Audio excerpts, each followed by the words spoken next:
देखिए, सभी श्रोतागण भक्तजन, आप सभी को एक बहुत ही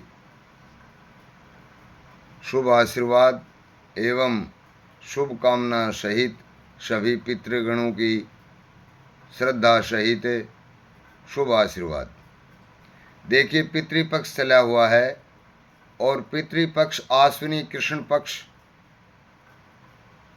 भाद्रपद की पूर्णिमा से आश्विनी कृष्ण पक्ष की अमावस्या तक पितृपक्ष बतलाया है हमारे वेद शास्त्रों में, और इसको हम मोटे हिसाब से श्राद्ध पक्ष भी कहते हैं, कनागत भी कहते हैं। अब श्राद्ध पक्ष क्या है? श्रद्धा से पितृतर्पणम, पिता या फिर बुजुर्ग, नाना नानी, मामा मामी, चाचा चाची, दादा दादी, माता पिता, इनका जो पुत्र विशेष रूप से, पुत्र दोहिता भांजा जो विशेष रूप से श्राद्ध करता है, इनको जो याद करता है, इनके लिए जो तर्पण करता है, उसको हम श्राद्ध कहते हैं। श्रद्धया विंदते वसु, श्रद्धा से ही श्राद्ध शब्द की उत्पत्ति हुई है निरुक्त शास्त्र के अनुसार।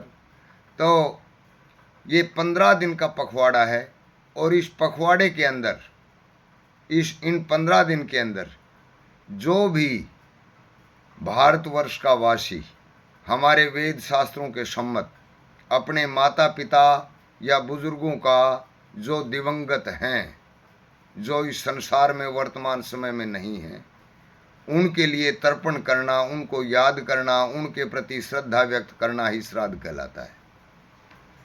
हम कोई भी कार्य जब शुरू करते हैं, शुभ कार्य शुरू करते हैं, तो उसके अंदर उमंग होती है, लेकिन ये अशुभ कार्य भी नहीं है, क्योंकि जिनके प्रताप से, जिनके बल से आज हम इस संसार के अंदर हैं, जिनकी देन से आज हम जो कुछ कर रहे हैं, वो उन्हीं बुजुर्गों की, उन्हीं माता पिता, पितामह, नाना नानी सभी की देन से हम कार्य कर रहे हैं। वो उनका ही कार्य है, उनका ही रक्त हमारी रक्तिकाओं के अंदर प्रवाहित हो रहा है।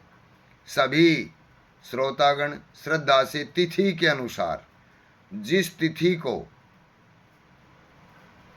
तिथि को देवतुल्य बुजुर्ग की मुक्ति हुई है, उसी तिथि को आप उनका तर्पण कीजिए, उनको श्राद्ध दीजिए और उनका श्राद्ध का भाग निकालिए, काक बलि कीजिए।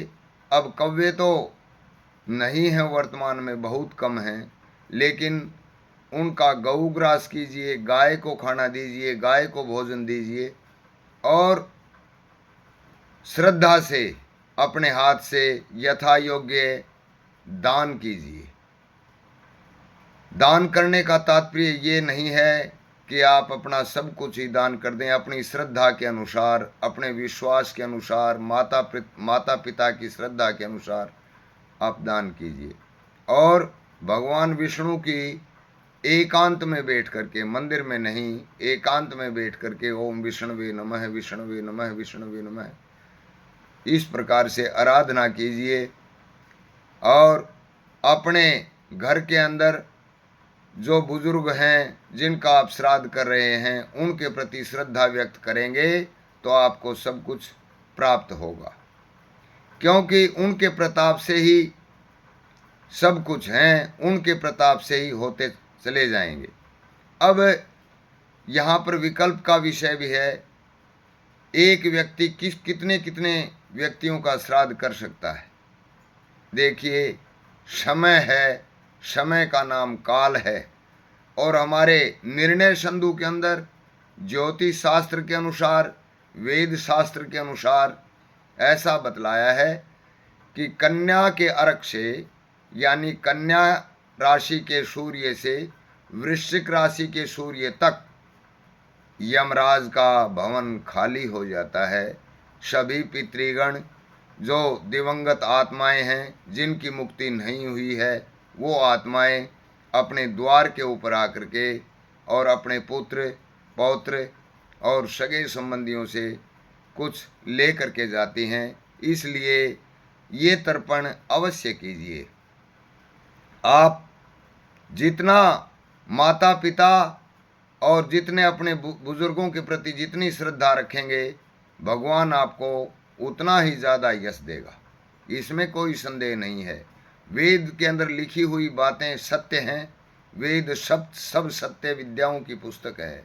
वेद के बगैर कुछ भी नहीं है। वेद का ज्ञान जो अब प्राय धर्मात्मा व्यक्तियों के बिना या इच्छित व्यक्तियों के बिना जिस वेद शास्त्र को पढ़ना लोग उचित नहीं समझते, उस वेद शास्त्र के अंदर अथाह ज्ञान और उस शास्त्रों के अंदर अथाह स्मृतियों के अंदर अथाह ज्ञान जो छिपा है वो सत्य ज्ञान है। उस सत्य ज्ञान को आप धारण कीजिए और इस श्राद्ध के अवसर पर सात्विक रूप से अपने बच्चों के अंदर, अपने परिवार के अंदर उन दिवंगत आत्माओं के प्रति श्रद्धा को व्यक्त कीजिए। और मैं तिथि के अनुसार किस तिथि को कैसा, किस तिथि को किसको श्राद्ध डालना है, वो एक तालिका आप सभी के सामने प्रस्तुत कर रहा हूँ। इस तालिका को देख करके आप अपने पितरों को श्राद्ध कीजिए। वेदव्रत शास्त्री का शुभ आशीर्वाद, सभी को शुभ प्रणाम और भगवान आपके जीवन के अंदर मंगल कामना करते रहें। परमात्मा आपके धन के भंडार भरते रहें, यही शुभ कामना है। इति ओम। तो इस प्रकार से मैं आपको एक सारिणी दे रहा हूँ, जो सारिणी इस प्रकार से है और इस सारिणी को आप देख करके अपने श्राद्ध का तर्पण कीजिए।